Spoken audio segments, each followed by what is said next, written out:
in getting ready to go into the book of Haggai, I want to share an image with you. And I want to tell you up front, I'm going to show you this image a number of times today, and I want you to get it into your mind's eye because I want you to be able to draw this and not need to look at it. 3 components you'll see. A line with a start and a finish, 3 circles, and 9 cylinders.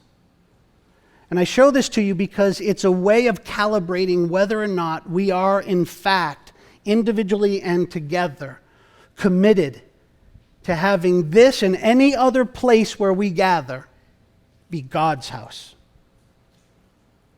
God's house. You've got the northern kingdom and the southern kingdom. The people are split, and it's ugly. It's real ugly. As it always is when God and His Word and God and His ways and God and His will are pushed aside.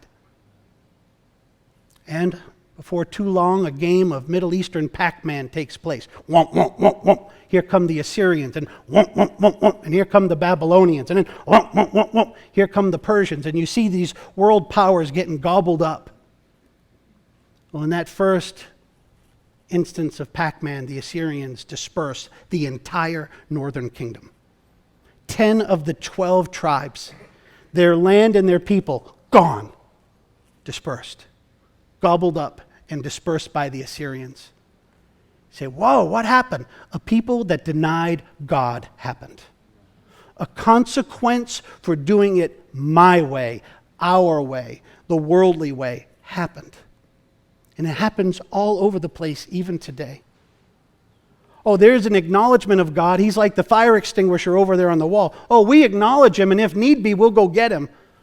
But as far as day in and day out goes, no, we do it our own way, and He's just over there. Well, God had had enough. And so you see the northern kingdom totally dispersed. At 722 BC, and about another 150 years go by, under some good leadership down south, King Hezekiah, you see the Lord preserving the southern kingdom, but there comes a point of time where again the ugly takes over. And in 586 BC, we see the Babylonians come, and now they take out the southern kingdom. And all of a sudden now, from this beautiful place of promise, from this conquested promised land, we now see the people of God. The northern 10 tribes already gone. The southern 2 tribes and Jerusalem taken over by Nebuchadnezzar and the Babylonians. And as was promised through Jeremiah, there's a 70-year window of captivity where they're taken away.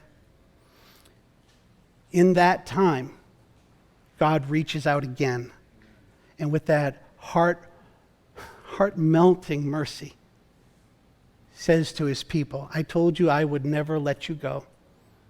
And I meant what I said, and I will bring you back, and I will put you back in the promised land. I will bring you back to the seat of Jerusalem.